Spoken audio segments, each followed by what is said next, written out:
The great human conflicts of the 20th century were accompanied by the rise of existentialist and absurdist movements in which Albert Camus emerges as one of the most important figures in recent history, dedicated to deep reflection on the meaning or meaninglessness of life. Born in poverty in Algeria, he began to fill the press, the theater, and his portfolio with novels, essays, and dramatic pieces that have resonated in the human mind to this day. Works where he confronted what he considered to be the absurdity of the world and the absurdity of life, the indifference of the universe in the face of man's search for meaning. He later developed a philosophy of life and a vision of ethical rebellion to confront that apparent meaninglessness. He was also very active in his criticism of political violence and totalitarianism. This would even cause him to be rejected by his former friends from the Parisian intellectual elites.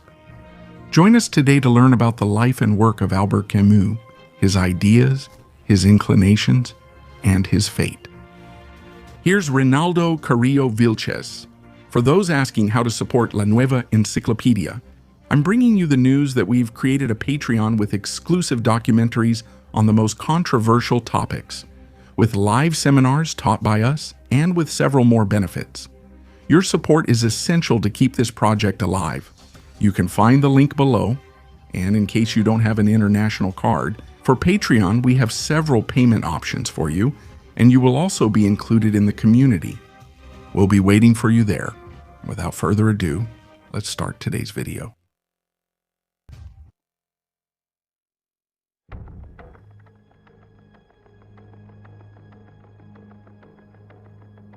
Camus was born on November 7, 1913 in Mondovi, Algeria, in North Africa, when this territory was a French colony. Son of Lucien Auguste Camus and Catherine Hélène Santé, his parents were part of the group of descendants of Europeans born on Algerian soil, a minority that lived in constant tension because, although they enjoyed privileges over the Muslim population, which was the majority, deep down they were foreigners in the land where they were born. Since he was a child, Albert Camus had a natural preference for literature, a preference that was already noted by his teacher. Louis Germain, who since he was studying at the communal school, discovered the literary talent of the young boy. With a state scholarship, Camus entered the Algiers Lyceum in 1904, the capital of Algeria, where he stood out for his brilliance and discipline. However, by 1930, a tuberculosis attack forced him to temporarily leave the Lyceum and move to his uncle's house. One of his uncles introduced young Albert to philosophical reflection and political discussions. Those conversations with his uncle, along with the forced isolation due to illness, began to shape in Camus an early sense of awareness about human limitation in the face of suffering and death. During his years at the Lycée, Albert Camus found another decisive influence in his philosophy teacher, named Jean Grenier, because under his guidance he delved into the works of great thinkers such as Plotinus, St. Augustine, Plato, Nietzsche, among others. And in this way, he gradually approached the literary circles of the city of Algiers and Paris. His uncle taught him the idea that thinking is not an abstract exercise, but a way of taking on a moral responsibility toward the world. And that's an idea that will mark him forever. By 1936, Albert Camus finished his university studies and presented his thesis, Metaphysics, Christianity, and Neoplatonism, Plotinus and St. Augustine, with that title. In that thesis, he reflects on how human beings search for meaning in their lives, both between reason and faith, and between the earthly and the transcendental. After a brief stay in the Algerian Communist Party starting in 1938, at the age of 25, he began working at a newspaper of the Algerian left. It became his first major platform, where he denounced the misery, inequality, and injustices of that colonial reality. In those pages, he developed his critical yet also compassionate perspective. It was a way of thinking that rejected fanaticism and sought to understand human beings in all their contradictions. Camus was already defined by great lucidity, a way of seeing the world without easy comforts, in which he believed that absolute knowledge is impossible. That truth is fragile and always partial, but even so, man's duty is to seek that truth with honesty. The young Camus then had a complex personality combining talents and weaknesses. Talented, meditative, self-critical, also depressive, somewhat playful, vulnerable, and unstable. Physically, he was handsome, slim, and taller than average, and he was said to have great charm and seduction skills, which led to a first failed marriage, an official marriage with twins, and some romantic affairs.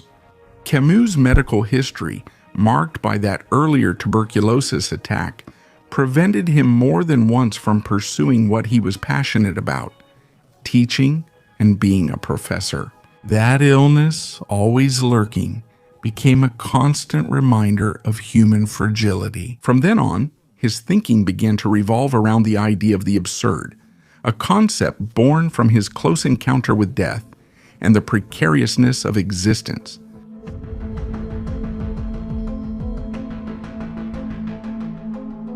The absurd, according to him, is, in philosophical terms, the painful clash between our human need to find meaning and the indifferent silence of the universe in response to that search.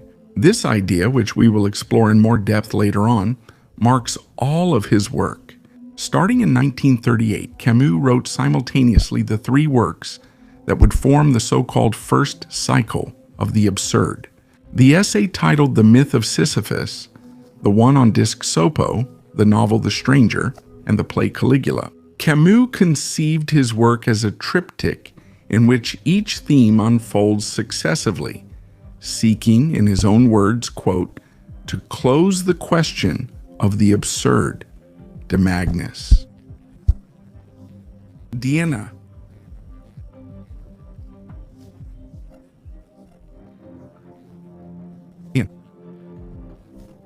A Camus is not a property of the universe, nor is it a state of the soul, but rather a tense relationship between the universe and the soul. Camus seeks to explore the idea of what remains standing when we finally accept that there will never be, nor are there, any ultimate guarantees in our existence. His thinking would not lead to a principle, but to a practice, living with the open wound of meaninglessness and, from there, testing, if possible, some ethics of that thought. For him, two refusals arose at first. He rejects physical suicide, that is, closing off the question of the absurd and the meaning of life, denying the dignity that only life can exercise. The second refusal is to reject so-called philosophical suicide, that is, to embrace those leaps of faith or transcendent explanations that are adopted only to cover up that emptiness. Both shortcuts, according to him, which are an escape from the world or a metaphysical consolation, would break the experiment and the exercise of lucidity. So Camus proposes the opposite, to hold the gaze, to withstand the exposure, and to renounce the excuse of a prefabricated absolute meaning. Well, for Camus, if nothing external is what absolves or redeems us, the responsibility to escape from that absurdity would fall there. He proposes a practical triad for living existence, consisting of rebellion, moderation, and solidarity. Rebellion, for living existence according to Camus, consists of saying no to anything that degrades life. Moderation, on the other hand, means putting a stop to excesses, even to the excesses of one's own reasons. And solidarity is recognizing in others the same vulnerability and disconnection we all experience and that defines us. That triad as a way of life. That's what he would call lucid resistance. To act without dogmas, to maintain inner clarity without asking the world for what it cannot give, and to build a provisional and human meaning in the midst of chaos. That's why, although Camus is often labeled as an existentialist, he would always reject that label. He argues that thinkers like Soren Kierkegaard and Jean-Paul Sartre end up, quote, deifying what crushes them, unquote, replacing, according to him, religious hope with other forms of metaphysics, such as history, ultimate meaning, or absolute freedom. In contrast to that, Camus proposes another image, the figure of Sisyphus, the king from Greek mythology who was condemned by the gods to push endlessly, only to see it fall again under its own weight. This, for Camus, represents the ultimate absurd hero. His punishment is useless and desperate labor, which evokes the condition of the modern worker, but which he still faces head-on. The victory of Sisyphus, according to Camus, lies in his clarity and in his contempt for the gods and his fate. By accepting his fate without resignation and keeping alive the awareness of his absurd condition, Sisyphus embodies constant rebellion and human dignity in the face of divine punishment. In this way, Camus paradoxically concludes, and I quote, "One must imagine Sisyphus happy, since the struggle itself toward the summit is enough to fill a man's heart." These works by Albert Camus are very successful, which coincides with the hardest years of the World War. In 1943, already settled in Paris, Camus joined the French resistance and took over as editor-in-chief of the underground newspaper called Combat. Its pages feature texts that call for a moral reconstruction of France based on dignity, responsibility, and solidarity, constantly calling for reflection as a people. By the end of the war, in 1945, in a landscape of destruction that precisely encouraged that figure of the absurd of Camus, the newspaper Combat, which he directed, began to circulate publicly, and Camus becomes a figure recognized for his integrity and for his ethical commitment in the political and intellectual life of the nation, despite the growing rejection that was also looming over him from other circles. At this time, he meets Jean-Paul Sartre and Simone de Beauvoir, the famous pair of existentialist philosophers with whom he begins a brief friendship that soon becomes filled with tensions. Sartre was impressed with Camus's novel, The Stranger, and saw in him the model of the committed writer and perhaps a successor to his existentialist ideas. But the philosophical differences between them are profound and quickly become apparent, as we will see later on. The end of the war brings with it a marked polarization of Europe between Soviet communism and American capitalism, giving rise to the so-called. In the midst of this ideological clash that is becoming the great propaganda confrontation of the 20th century, Camus is left isolated with his proposal of an ethical and independent socialism, a third way that tries to reconcile justice and freedom. And in the midst of that clash between communism and capitalism, no one seems to pay attention to Camus's positions. He crystallizes that drive toward an active ethics in another of his works, The Plague. Published in 1947, this novel serves as a parable of human resistance against evil. Set in an Algerian city isolated by an epidemic, it portrays the collective struggle against totalitarianism, both National Socialist and Communist, through the symbolic figure of the epidemic outbreak, a plague that always returns to the community. In the face of it, the answer is not grandiloquence or blind militancy, but anonymous solidarity, as well as everyday decency, and the gestures that prevent tragedy from turning people into apathetic or indifferent beings in the face of others' suffering. The Cold War accentuates that rift between Camus and Sartre. Camus, for his part, rejects both capitalism and communism and seeks a third libertarian way, a socialism without dogma or party. As we mentioned earlier, his criticism of Soviet totalitarianism puts him directly at odds with Sartre and with the collaborators of modern times. That was the name of an intellectual group of the time who defended the strategic alliance with the Soviet Union and maintained an openly communist stance. By then, Camus was already a central figure of European consciousness, both for his profile as a rebellious thinker and as a writer. He rose step by step, from the poverty of the Belcourt neighborhood to the heights of 20th century contemporary thought. He founded a new philosophical vision of life that would become popular for decades.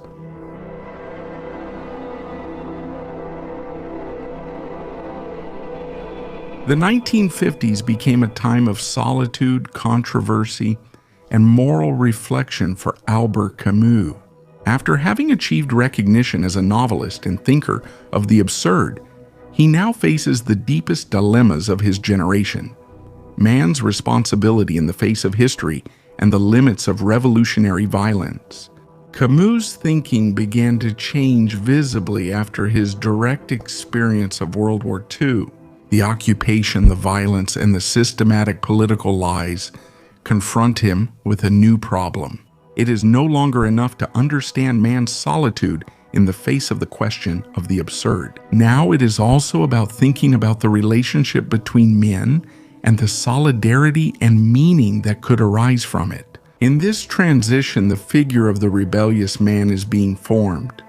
What would his new work published in these years be called? This rebellion, for Camus, does not break with the idea of the absurd, but is its continuation and its overcoming. When the individual recognizes that suffering, injustice, and fragility are shared among men, he discovers that this fate in the face of adversity is not truly solitary. Revolt and rebellion cease to be an act of individual desperation and become an act of fraternity and human solidarity. For Camus, true generosity does not reside in doctrines or dogmas, but in this fundamental recognition of the other human being. This new ethic demands resisting without illusions, acting with inner clarity, and turning the awareness of the absurd into a driving force for collective action. From that vision also arises what he would call an ethic without limits. For Camus, true rebellion does not seek to destroy or justify everything. He therefore rejects both absolute freedom, which according to him becomes the right of the strongest to dominate others. He also rejects absolute justice, which, in the name of order, ends up suppressing freedom. Between these two extremes, Camus proposes the awareness that every human action must recognize its moral boundaries. From that perspective, his criticism is directed at modern thought for subjecting the individual in the name of history or a totalizing idea. Those 20th century ideologies, from German National Socialism and Italian fascism to Soviet communism, according to Camus, they share the same root, the belief that the end justifies the means, even homicide. Against that logic of reasoned crime, as Camus called it, he raises a human ethic. No cause is worth more than a life. For this reason, Albert Camus advocates for a morality of balance rather than a morality of fanaticism, a morality of balance, composed of what he calls relative values, a relative justice, a relative freedom, and a relative utopia. He was not seeking a future paradise, but rather to reduce concrete suffering here and now, with maxims such as that we must save lives, not ideas. For this reason, some have reflected his idea in terms such as libertarian socialism, dialogical democracy, or ethical syndicalism. Movements where collective action was guided not by power, but by moral responsibility. The publication of these ideas in the work The Rebel struck like a bomb in the intellectual environment of the Cold War. In Paris in the early 1950s, Marxism was almost a secular religion. Questioning it in academic and cultural circles meant being excluded from those circles. Therefore, when Camus published this work, the rejection was immediate and widespread. The most famous controversy broke out in the pages of the magazine directed by Jean-Paul Sartre, who had been his friend. And he assigned the review of his book to one of his collaborators, who titled his critique like this: Albert Camus, or the Rebellious Soul, where he accuses Camus of naivety, of taking refuge in an ethics without political effectiveness. And he even goes so far as to call the work The Rebel a great aborted book. Deep down, what was at stake was not just a literary difference, but a worldview. Sartre and his disciples believed that political commitment justified almost any means in the name of history. Camus, on the other hand, argued that no ideal could be imposed through violence or by sacrificing human life. That opposition between the intellectual of the cause and the moralist of moderation would mark the definitive break between them, and it would also divide the French intellectual community for years. But despite this conflict, even on a personal level, Camus does not give in to his position. He maintains his conviction that no cause, no matter how just it may seem, can justify homicide. For him, ideological terror, wherever it comes from, degrades the human being. He defends non-communists, Spanish libertarian unionists, conscientious objectors, among others. All those who rose up for justice without submitting to any specific dogma. In that city where the dictatorship of ideological thought prevailed, Camus chose the silent path rather than complicity with ideologies that, according to him, went against human beings.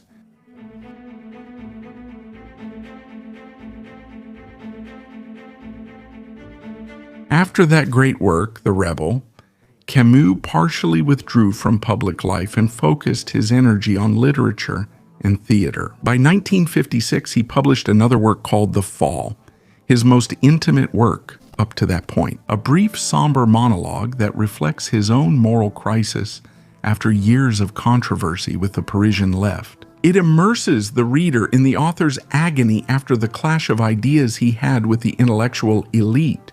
Later, another work called The Exile and the Kingdom appears, a collection of stories where he once again explores his central obsessions: loneliness, lack of communication, and the difficult brotherhood among human beings. Now with a more melancholic tone, intensified by his solitary position in the midst of polarized times. But shortly after, the outside world violently bursts back into his life, because in November 1950, the movement for independence began in Algeria, and Camus was caught in a conflict that deeply tore at his identity. Camus was what was called a pied noir, that is, an Algerian of European descent. He was someone who loved the Algerian land where he was born, but he rejected both French colonialism and the totalitarian violence of the Algerian National Liberation Front, which fought violently against deprived in the avoided.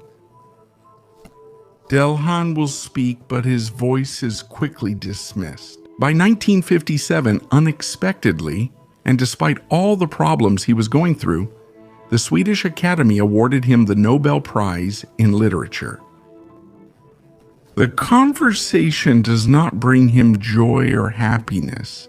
Instead, it seems like a bewildering surprise to him. He confessed that he was overwhelmed, convinced that he had not yet reached the artistic maturity that the prize demanded and suggested, thinking that he did not deserve it.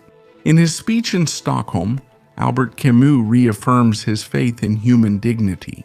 He insists that the writer must serve, open quotes, those who are the object of history and not those who manipulate it, making some statements that end up being poorly received in Paris and elsewhere. After receiving the Nobel Prize, Albert Camus experiences a deep inner panic. Public exposure, interviews, tributes, and sudden international fame become an unbearable burden for him. Instead of celebrating his literary consecration, he enters a state of physical and moral exhaustion that leads him to withdraw even more into himself. At the beginning of 1958, he suffers a new relapse of tuberculosis. The illness that had accompanied him since his youth and that had influenced his worldview ever since. The diagnosis is devastating. His lungs are so damaged that, according to his doctor, he will hardly reach old age.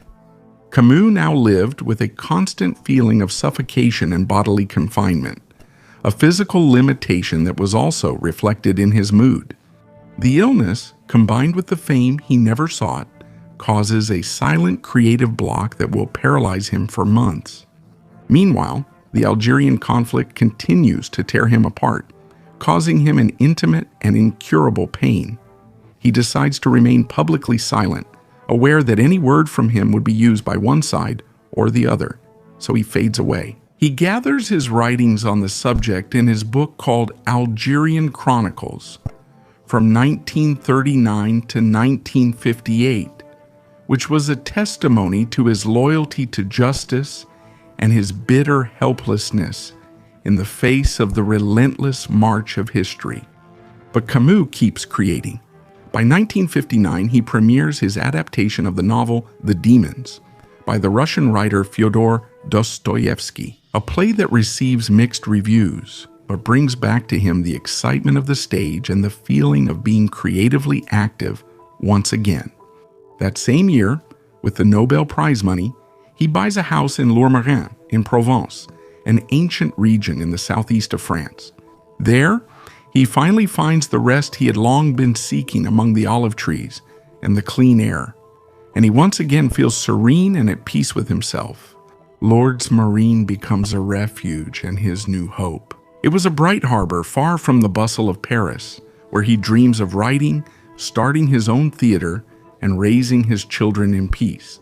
However, fate had already marked the final steps of his life. On January 3, 1960, Camus leaves Lourdes Marine, heading to Paris with a close friend and other companions. However, on January 4, while driving on the road, the car lost control and crashed violently into a tree. Camus died instantly at the age of 46. Curiously, in a previous statement, Camus had expressed that there was no more absurd way to die than in a car accident. The news of his death shook the whole world. For many, it was a cruel irony, but it was almost an absurd parable that the author of the myth of Sisyphus died precisely in a car accident, as if life offered him its final lesson without a way to assume moral responsibility before the world. And that's an idea that will mark him forever regarding the meaninglessness. He was later buried in the small cemetery of Lourdes Marine, under a simple tombstone with no epitaph, just as he would have wanted. A man who, in the absurdity he believed his existence to be, managed to shape an authentic and valuable branch of thought that made history in the philosophy of the contemporary world. Thank you all very much for watching this video. I remind you that your support means a lot to us by leaving your comments, giving us a like, subscribing to the channel, sharing the video with all your friends, and clicking the bell to activate notifications. This was Reynaldo Jose Carrillo Vilches speaking. This is the new encyclopedia. As always, we thank you for all your support and many blessings to everyone.